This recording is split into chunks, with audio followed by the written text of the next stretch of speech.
उसमें वो लिख के गए कि भारत के बंटवारे के लिए कैसे माउंटबेटन ने टेलीफोन किया अपने दोस्त, जो उनके दोस्त हाई स्कूल में थे, रेडक्लिफ, उनसे कहा कि भारत का बंटवारा होना है, आपको भारत पहुंचना है। उन्होंने, रेडक्लिफ ने रिप्लाई दी, उस किताब में लिखा है, उन्होंने कहा है कि इसके लिए कम से कम 3 साल चाहिए।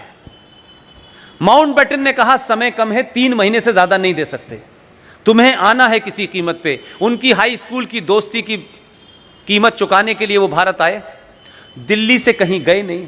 लेकिन माउंटबेटन के एक रिश्तेदार भी थे जो भारत के पहले प्रधानमंत्री बने, और बड़े खतरनाक रिश्तेदार थे। ये रिश्ता आज तक पता ही नहीं चला। उन्होंने रेडक्लिफ से कहा, ये उस किताब में लिखा है, रेडक्लिफ से कहा 3 महीने नहीं, 1 महीने में करिए। 35 दिन के अंदर रेडक्लिफ दिल्ली से कहीं गए नहीं और दिल्ली में बैठ के नक्शे पे लाइन खींच दी। और उसी किताब में रेडक्लिफ का जिक्र करते हुए लिखा है कि उन्होंने कहा कि इतिहास मुझे माफ नहीं करेगा, यह मैं जघन्य अपराध मुझसे कराया गया।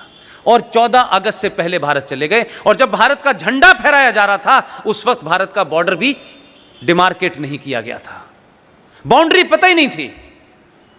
पंजाब में जिस दिन 15 अगस्त भारत में मनाई जा रही थी, दिल्ली में, पंजाब में 50,000 औरतों का रेप हुआ था, और हम यहां विजनरी स्पीच दे रहे थे।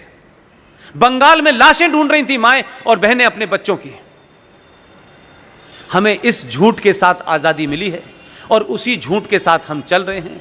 जब तक ये झूठ चला तब तक बहुत लोग आए, और इस झूठ पे से हल्की सी कालिक पुती है, इसलिए अब दूसरे लोग आने शुरू हो गए।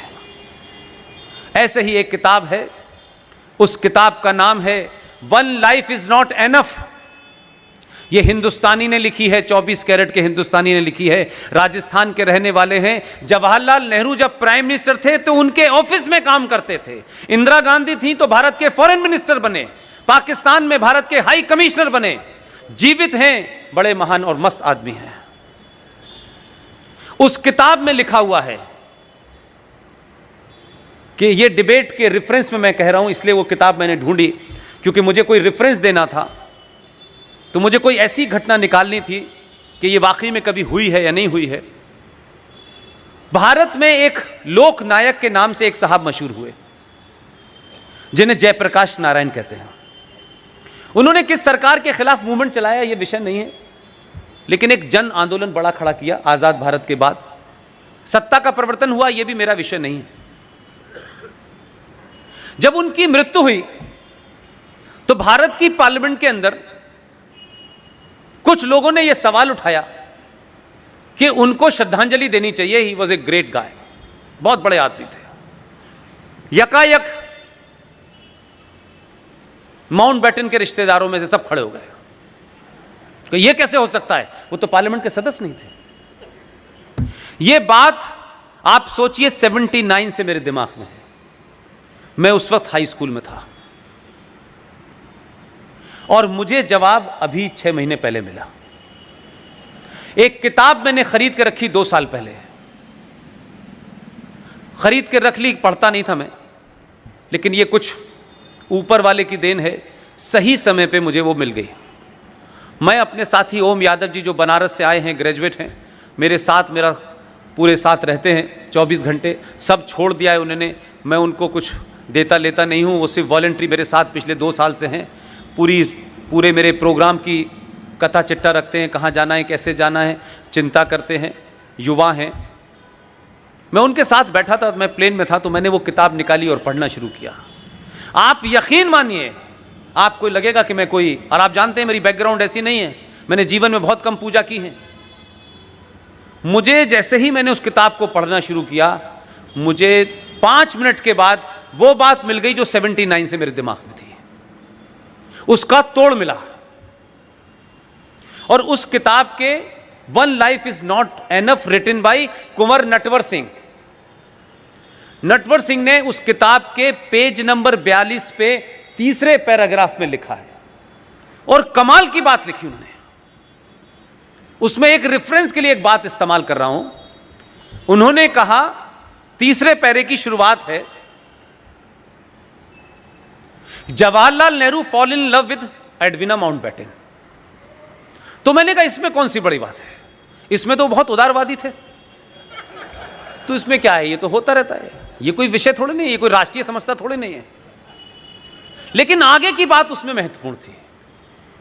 उसमें यह महत्वपूर्ण था कि इन 1960 मलेशिया के किसी आइलैंड के ऊपर एडवीना माउंटबेटन की मौत हो गई। 1960 में एडवीना माउंटबेटन मलेशिया के किसी आइलैंड पे अल्लाह को प्यारी हो जाती हैं। भारत की पार्लियामेंट में जवाहरलाल नेहरू ने एडवीना माउंटबेटन को श्रद्धांजलि दी। यह है इस देश का खेल। यह बात मैंने इसलिए कहा कि मैं रेफरेंसेस जानबूझकर 5 जन का नहीं देता हूं कि कुछ लोग फौरन खड़े हो जाएंगे। देखिए साहब, 5 जन अच्छी बातें लिखता है, ठीक है, लेकिन इनको घर तक छोड़ के आने के लिए झूठों को इन्हीं का रेफरेंस देके पढ़ना पड़ेगा आपको। सब कुछ आपके पास है, अपने तर्कों को ठीक करिए, कंफ्यूजन को दूर करिए। एक किताब नहीं है, बहुत अच्छी अच्छी किताबें हैं। एक किताब का नाम है India from Curzon to Nehru and after. 1969 में लिखी गई यह किताब है। नेहरू जी के खास थे, हिंदुस्तान टाइम्स के एग्जीक्यूटिव एडिटर थे। उनका बेटा बाद में ये जो दार्जिलिंग नाम की जगह है वहां से मेंबर ऑफ पार्लियामेंट बना, जिसका नाम था इंद्रजीत। किताब लिखने का वाले का नाम था दुर्गा दास। दुर्गा दास ने पेज नंबर 353 के ऊपर चैप्टर 13 में वो वर्णन किया है जिसके बारे में आपको नहीं पता आज तक। उसी में लिखा हुआ है। ये मैंने कहा कि कोई दूसरा लिख दे तो लोग सवाल उठाएंगे, लेकिन मैं बार बार इसको इसलिए दोहराता हूं कि आप जरूर उस किताब को पढ़ें, एक बार मुतमईन हो जाएं कि पुष्पेंद्र ने जो कहा है कहीं गलत तो नहीं कहा, और पढ़ने के बाद जगह जगह इन बातों को करिए। तब पता चलेगा कि भारत की आजादी में जो महान लोग थे उनको कैसे समाप्त किया गया और कैसे बौनों को बड़ा करके उनको बड़ा कर दिया गया। ऐसे ऐसे भी लोग हैं कि भारत रत्न लेने वाली जो कमेटी है उसके चेयरमैन हैं और खुद ही उस कमेटी में भारत रत्न ले लेते हैं। ऐसे ऐसे कमाल के लोग हैं और आज कह रहे हैं कि साहब लोकतंत्र खतरे में है। दुर्गा दास ने अपनी उस किताब में जो एक वर्णन किया है वो बड़ा मार्मिक है। सोमनाथ के मंदिर का जीर्णोद्धार होना था।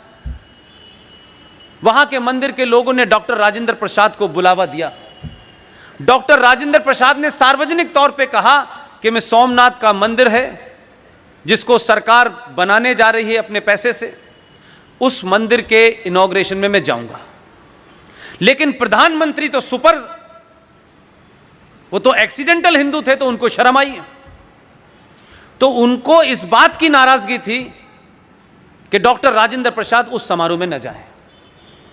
डॉक्टर राजेंद्र प्रसाद ने कहा मैं राष्ट्रपति हूं, ये एक बात है, लेकिन मेरा फेथ ये दूसरी बात है। डॉक्टर राजेंद्र प्रसाद रहते हुए राष्ट्रपति के गए, उसमें हिस्सा लिया। एक एक्सीडेंटल प्रधानमंत्री को इतना नागवार गुजरा कि उनकी मौत तक का कारण बने। उस आदमी को बीमार हुए डॉक्टर राजेंद्र प्रसाद। उनके वहां जाने से उनके सारे फॉरेन ट्रिप कैंसिल कर दिए गए, क्योंकि राष्ट्रपति जब विदेश जाता है तो प्रधानमंत्री और कैबिनेट क्लियर करती है उसके। राष्ट्रपति अपने मर्जी से कहीं नहीं जा सकता है। यह भी महत्वपूर्ण नहीं था। दिल्ली के एक हॉस्पिटल में वो 4 दिन के लिए भर्ती हुए, बीमार हो गए थे, इतनी नफरत थी उन्हें। लाल बहादुर शास्त्री को बुलाया, यह वर्णन है उसमें, और लाल बहादुर शास्त्री से कहा कि मुझे लगता है कि राजेंद्र बाबू अब बचेंगे नहीं, आप दिल्ली में जरा घूमें और बताएं कि राजेंद्र बाबू की अंत्येष्टि कहां की जा सकती है। लाल बहादुर शास्त्री के जीवन की एक अजीब रोचक घटना है कि वो गए, उन्होंने पूरा मुआयना किया, यहां गए वहां गए, और आकर के उन्हें बताया कि विजय चौक पे, विजय घाट पे उनका अंतिम संस्कार कर सकते हैं। डॉक्टर राजेंद्र बाबू ठीक हो गए, वापस आ गए। लेकिन ट्रेजेडी देखिए, जो जगह लाल बहादुर शास्त्री ने राजेंद्र बाबू के लिए चुनी थी, लाल बहादुर शास्त्री की वहीं अंत्येष्टि हुई। लेकिन इस गुस्से के कारण कि वो दिल्ली में न हो, बीमार पड़ गए, राष्ट्रपति के जितने भी अधिकार उन्हें मिलने चाहिए थे